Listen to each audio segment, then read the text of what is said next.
یعنی یہ وہ لوگ ہوں گے جن کے لیے قرآن مجید میں جو تعبیر اختیار کی گئی ہے کہ یہ وہ لوگ ہیں جو اللہ کے مددگار ہیں. تو اللہ کے مددگار وہ لوگ ہوتے ہیں جن کا معاملہ پھر اللہ تعالیٰ کے اپنے ذمے ہوتا ہے. تو ان کو دیتے وقت سارے پیمانے اللہ تعالیٰ کونے میں رکھ دیں گے. یعنی قرآن مجید نے اس کو واضح کیا ہے کہ ان کو ناپ کے اور تول کے نہیں دیا جائے گا. ان کا اجر بے حساب ہوگا. خدا کتنا ہی عظیم ہو نظر نہیں آتا، باس نظر آ جاتا ہے، باس کا حکم نظر آ جاتا ہے. اسی طریقے سے جنت کتنی حسین کیوں نہ ہو نظر نہیں آتی، دنیا کتنی حقیر کیوں نہ ہو نظر آ جاتی ہے. جب نظر آ جاتی ہے تو پھر انسان اس کی طرف لپکتا ہے. فطری طور پہ خواہش ہے، کشش ہے، شیطان اس کو استعمال کرتا ہے، اس دنیا کو، اس کے مسائل کو، اس کے ملنے کو، اس کے کھونے کو، اس کی ہنسی کو، اس کے غم کو، اس کی تکلیف کو، اس کی راحت کو اہم ترین بنا دیتا ہے. جو اللہ تعالیٰ آپ سے پوچھیں گے ہی نہیں وہ آپ مجھ سے کیوں پوچھ رہے ہیں. ایک مذہبی آدمی کی بیشتر دلچسپی انہی چیزوں کے اندر ہوتی ہے. حضرت حسین اور حضرت امیر معاویہ اور حضرت علی کی جنگیں اور یزید کی جنگ، اور اس میں کون حق پہ تھا؟ بھائی اب سے اللہ تعالیٰ پوچھیں گے کہ یہ ہم بحیثیت قوم کریکٹر لیس ہو چکے ہیں، اس لیے کہ ہماری تربیت کی بنیاد یہی رکھ دی گئی ہے کہ ایک حلیہ بنا لو تو تم نیکوکار کہلاؤ گے. نہیں، وہ کردار چاہیے. کسی کو شک ہے میری بات میں تو اول داخل قرآن مجید کھول کے پڑھتا چلا جائے جو قطعیت کے ساتھ خدا کا کلام ہے. اس کے بعد ہر چیز کو اس کی روشنی میں دیکھنا چاہیے. یہ میزان ہے، یہ فرقان ہے. اگر کوئی چیز اس کی روشنی میں سیر ہے تو پھر وہ سیر ہے.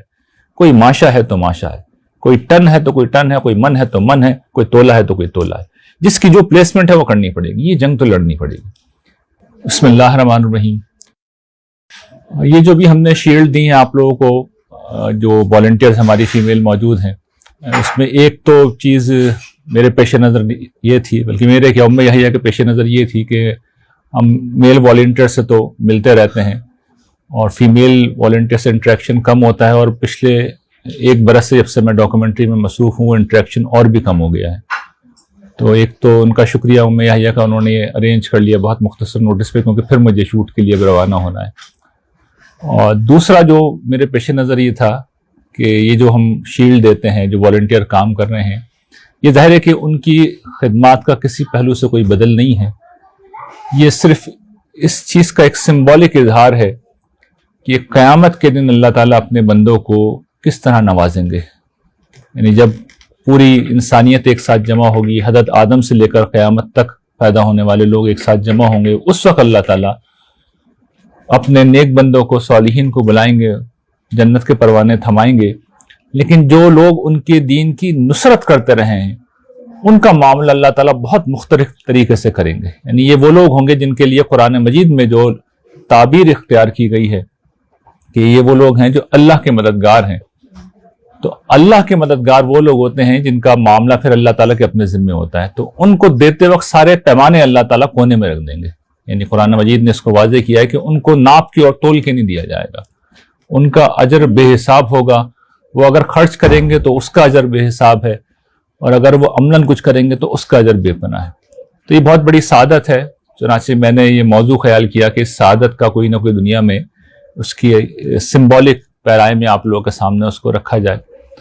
جو اصل کام ہم کر رہے ہیں اور جس کام کی نصرت آپ لوگ کر رہے ہیں، میں چاہتا ہوں کہ اس کا بھی مختصر سا آپ کے سامنے بیان کر دوں، اس لیے کہ کام کی اہمیت اگر واضح ہو تو انسان کا جذبہ پھر اور بڑھتا ہے. دیکھیے، ہم یہ بات جانتے ہیں کہ اللہ تعالیٰ نے ہمیں جس امتحان میں ڈالا ہے اس کی جو بنیاد ہے وہ یہ کہ خود وہ غیب میں ہے. یعنی اللہ تعالیٰ اگر سامنے آ جائیں لوگوں کے تو پھر کسی کی مجال نہیں ہے کہ وہ اللہ تعالیٰ کے سامنے نو کہہ سکے، انہیں اگنور کر سکے. اور یہ وہ کام ہے جو ہم دن رات صبح شام کر رہے ہوتے ہیں. یعنی اللہ کا حکم ہوتا ہے، ہم نو کہہ کے گزر جاتے ہیں، یہ اللہ تعالیٰ کی بات کو اگنور کر دیتے ہیں.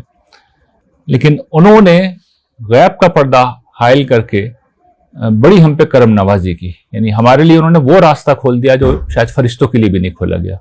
اس بات کو پچھلے دنوں میں نے ایک آرٹیکل میں اس طرح لکھا ہے کہ حضرت جبرائیل علیہ السلام اللہ تعالیٰ کی بارگاہ میں پہنچنے کے لیے قرآن بیان کرتا ہے 50,000 سال لیتے ہیں، اور ہم سے کہا گیا وسجد وقترب، سجدہ کرو قریب ہو جاؤ.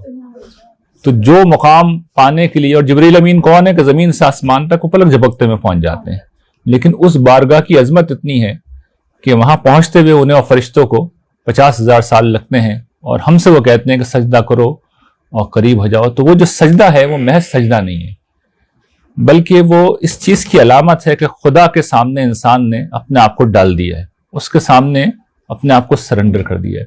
تو یہ زندگی ہے جو مجھے اور آپ کو گزارنی ہے، اور یہی وہ چیز ہے جس کے بارے میں شیطان نے اللہ تعالیٰ سے روز ازل یہ کہا تھا کہ پروردگار مجھے تیری عزت و جلال کی قسم میں ان لوگوں کو یہاں نہیں آنے دوں گا۔ اور میں پوری دیانتداری سے آپ کو بتاتا ہوں، میں مذہب کا طالب علم ہوں، میں تاریخ کا طالب علم ہوں، میں سماجیات کا طالب علم ہوں، کم و بیش پوری انسانی تاریخ میرے علم میں ہے، مذہب کی تاریخ میرے علم میں ہے۔ 99.9% شیطان نے اپنے اس چیلنج کو پورا کیا ہے اور آج کے دن تک کر رہا ہے۔ تو اس کے ہتھیار 2-4 ہوتے ہیں موٹے موٹے، وہ ہمیں ذہن میں تازہ رکھنا ہے، اور پھر میں بتاؤں گا ہم کیا کر رہے ہیں۔ شیطان کا پہلا ہتھیار یہ ہے کہ وہ یہ جو خدا ہے غیب میں اور یہ جو آخرت غیب میں ہے، ظاہر ہے کہ جب غیب میں ہیں تو وہ نظر بھی نہیں آ رہے، لیکن یہ دنیا نظر آ رہی ہے۔ خدا کتنا ہی عظیم ہو نظر نہیں آتا، باس نظر آ جاتا ہے، باس کا حکم نظر آ جاتا ہے۔ اسی طریقے سے جنت کتنی حسین کیوں نہ ہو نظر نہیں آتی، دنیا کتنی حقیر کیوں نہ ہو نظر آ جاتی ہے۔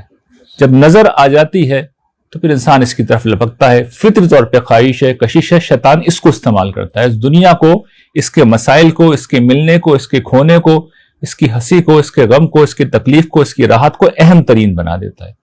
تو پہلی یہ چیز ہے جس سے ہمیں باہر نکلنا ہوگا۔ میں یہ نہیں کہتا کہ انسان اس دنیا کے لیے حساس ہونا چھوڑ دے، کوئی نہیں چھوڑ سکتا، نہ اللہ تعالیٰ کا یہ مطالبہ ہے، وہ صرف کہہ یہ رہے ہیں، جس کو میں نے قرآن کا ربانی انسان کے حوالے سے پڑھایا بھی ہے کہ جیسے بھی حالات ہوں، خوشی ہے تب بھی مجھ سے متعلق رہو شکر کر کے، غم ہے تو صبر کر کے مجھ سے متعلق کرو، مال ہے تو انفاق کر کے مجھ سے متعلق رہو، وقت ہے تو بندگی کر کے مجھ سے متعلق رہو، نصرت دین کر کے مجھ سے متعلق رہو، جہاں میرا حکم آئے وہاں سرنڈر کر دو، جہاں تمہارے ہاتھ میں کچھ نہ رہے وہاں توکل و بھروسہ کرو۔ عام حالات میں جب خواہش تیش انسان کے اوپر غالب آئے تو پھر خدا کے خوف کے احساس سے اپنے آپ کو کنٹرول کرو، غلطی جہاں کہیں ہو جائے اللہ تعالیٰ سے معافی مانگو۔ تو اس احساس میں جینا یہ اصل میں مطلوب ہے، لیکن شیطان یہی نہیں کرنے دیتا، ہمیں کسی صورت میں یہ نہیں کرنے دیتا۔ تو ہمیں اس دنیا میں رہتے ہوئے جب خدا غیب میں ہے، آخرت غیب میں ہے، اس دنیا کو چھوڑے بغیر خدا سے متعلق رہنا ہے اور آخرت کو اپنا ہدف بنانا ہے۔ تو یہ ہے جو کام کرتا ہے شیطان، اور یہ ہے جو کام ہمیں کرنا ہے۔ اس راہ میں جو دوسرا بڑا مسئلہ شیاطین نے کھڑا کیا، یعنی آپ یہ دیکھیں نا، پہلا جو طریقہ اس نے اختیار کیا دنیا کی طرف لے جانا، 90% دنیا کے لوگ اسی میں نکل جاتے ہیں۔ اس کے بعد 10% جو مذہبی لوگ رہتے ہیں جن کے ذمہ یہ بھی ہے کہ تم صحیح بات بتاؤ، شیطان ان کو کیسے گھیرتا ہے کہ اصل جو دین ہے، جو ایمان ہے، جو اخلاق ہے، جس میں خدا کی ہستی کو اپنی زندگی کا مرکز و محور بنانا ہے، اسے سب کچھ بنانا ہے اور اخلاق کے ساتھ جینا ہے، عدل کرنا ہے، احسان کرنا ہے، ظلم نہیں کرنا، زیادتی نہیں کرنا، یہی ہے نا اخلاق۔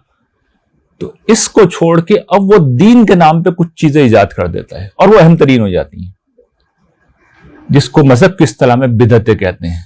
ہر مذہبی چیز چاہے وہ شرکی کیوں نہ ہو، جو توحید کے خلاف سب سے بڑا مورچہ شیطان نے جو لگایا ہے، وہ اصل میں اسی راستے سے آتی ہے کہ اصل دین کو آپ چھوڑ دیتے ہیں اور ان چیزوں کو اختیار کر لیتے ہیں۔ اچھا، پھر کچھ چیزیں ایسی ہوتی ہیں جو اس طرح کا کھلا شرک یا بدعت تو نہیں ہے، لیکن نان ایشوز ہوتے ہیں یا کم اہم چیزیں ہوتی ہیں۔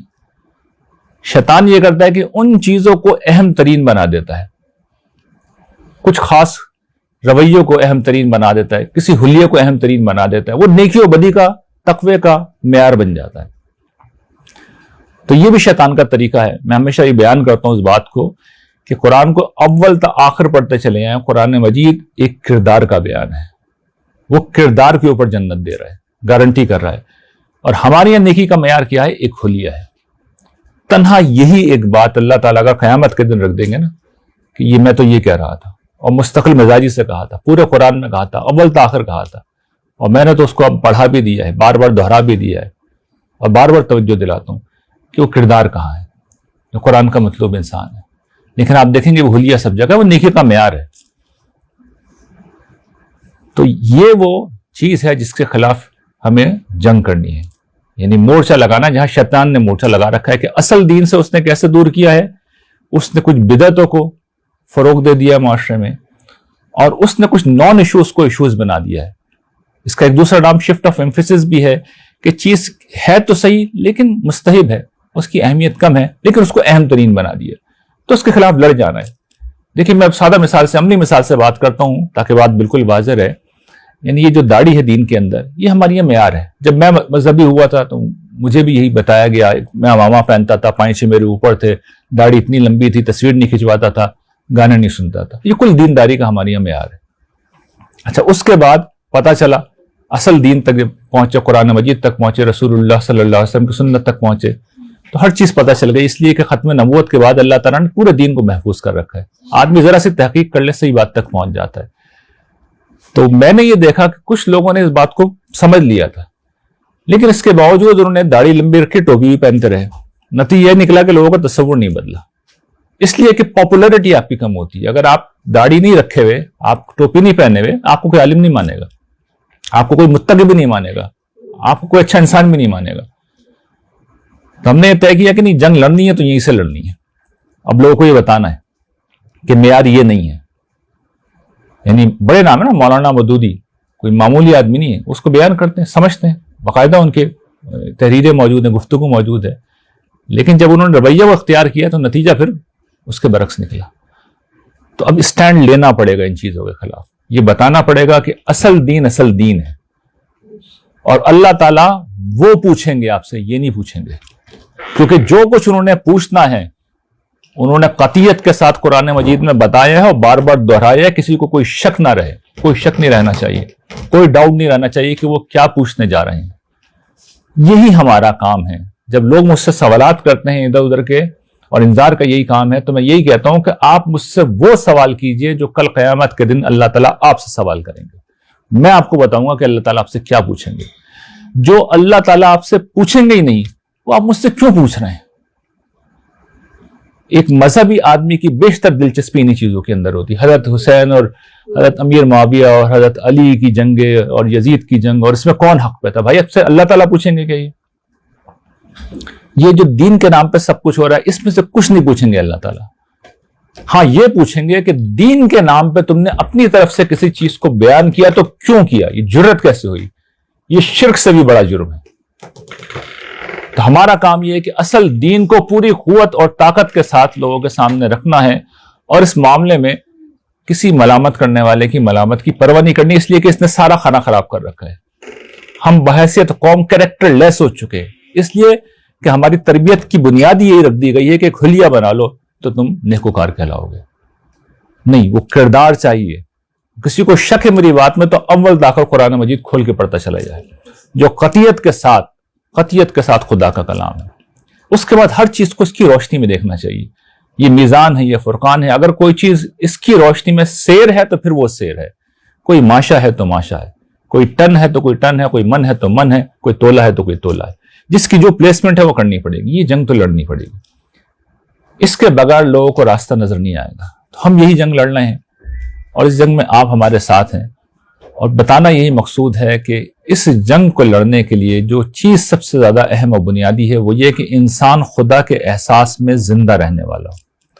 خدا کے احساس میں زندہ رہنے کا مطلب یہ ہے، جو بھی بات میں نے شروع میں بھی عرض کی تھی، جو اصل دین کا ہدف و مقصود ہے کہ جس حال میں بھی ہم رہیں، خوشی ہو، غمی ہو، مشکل ہو، آسانی ہو، فراوانی ہو، کمی ہو، ہر حال میں انسان جو ہے وہ خدا سے متعلق رہے۔ اس کو میں پڑھا بھی چکا ہوں، ان میں سے ایک چیز کو میں نے تو صرف لیکچرز پہ نہیں چھوڑا۔